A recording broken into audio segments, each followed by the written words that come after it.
grilled, baked. What's the easiest way to start a diet? Just throw a whole bunch of chicken on a rack and just let it cook. Now the problem with that is though that by Wednesday, Thursday, who wants to eat more chicken? So the solution is try to find some recipes that are just as easy as putting 12 pieces of chicken into the oven, but will still have you looking forward to your end of the week lunch. With these, you won't be thinking chicken again.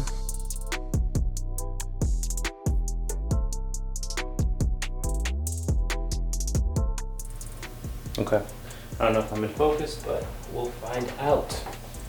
I guess I wasn't in focus, huh? So instead of using that, we'll just use this.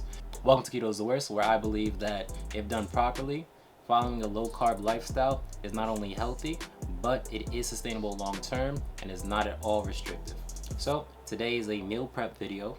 It's one of my first meal prep videos, and I do want to talk about it a little bit because this is why I started this channel. This is one of the biggest reasons why I started this channel, because I believe meal prep is very important for losing weight and sticking to any diet long term. So while I'm peeling apart this chicken here or that way, I don't know yet, there's always going to be a theme around these meal prep videos.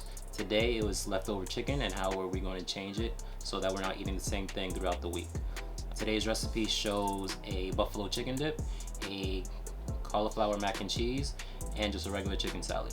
But moving forward, this is where I'm going to show you some of the strategies that I use. Let's say I'm cooking ground beef one day, the next day I'll make some kind of chili with it, or like this where chicken is grilled one day becomes buffalo chicken dip the next. Hopefully you can pick something up by watching, and I'm pretty sure that I'm done taking this chicken apart, so let's go back to the voiceover.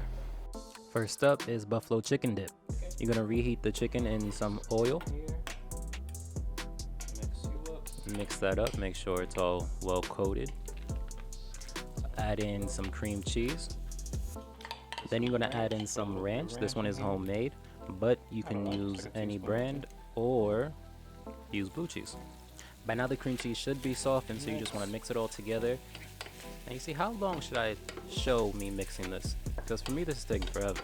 I watch other channels and they show the whole thing. Some even slow it down, so what you think? I don't know. Okay, so now we're gonna make it buffalo by adding buffalo sauce. You see, look at it. Hesitation on the pour, and I have to watch this whole thing. Like, I don't get it. I really don't.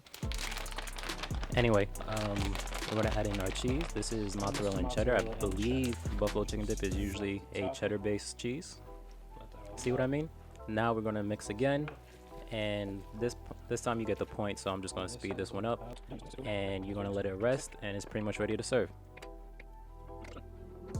Next up we have chicken salad. Now this is a pretty simple recipe. I think it's only like 3-4 ingredients, but let's walk you through it anyway. So first the chicken, then you're gonna add in some mayo. I use avocado mayo. I think this is from Chosen Foods, but add about 2 tablespoons or however much you want. Then olive oil, not too much, salt, some pepper. Then you can tell that I'm a little new to this while I'm looking for garlic powder in the dishwasher, but once you find it, add a little bit, and I think we're ready to mix. Nope, not with that. Get something a little bit smaller. There you go. Now you already know how I feel about this, so I'm just going to cut this, and why don't you tell me what you think about how it came out. Perfect. Next up we have cauliflower mac and cheese with bacon and chicken. Now this is some frozen cauliflower that I had left over that I'm putting into a pot and adding bone broth. Of course I'm doing this very far away from the camera, and you're just gonna add about a cup. Oh, well, that's a little bit better. And just put a little bit on for camera. That's it. Okay, there you go. And you're gonna put this over medium-high heat.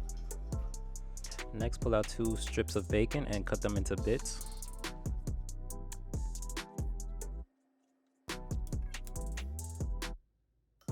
Bring the bacon bits over to the pan. Now realize that the pan is nowhere near hot enough, and bring it all back. Now take 2.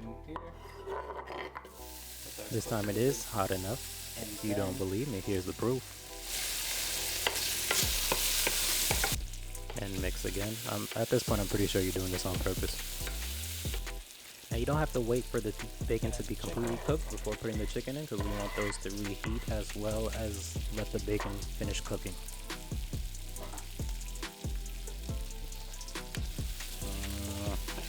Okay, so for the last time. Now back to the cauliflower that has been cooking in the bone broth. Add in some heavy cream. Now I don't know where I heard this from, but I know that you're supposed to season at every stage. So here we have salt, pepper, and garlic powder. And just a side note, I think this is the last time I use those electric shakers. I don't really like them. So it doesn't break. Now I don't know if you heard what he just said, but when you are making mac and cheese, you want to add the cheese in slowly, because if not, then the cheese is going to break and you're going to get a very grainy taste to it. Stir that in. Now I am showing it this time just because this is where I realized that I had put too much. So a lot. See? Too much broth and heavy cream. So I took some out and we are back here now. I'm adding some of the cheese that I had lost back in and stirring it in.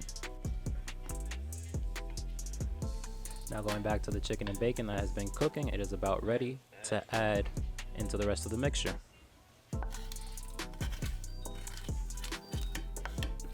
Get that all fully incorporated. Add a little bit more cheese, because of course. And for this last one, I'm actually going to slow it down just so you can see how it's supposed to look in all its glory. And we are about done. Thanks for watching, and I will see you next time.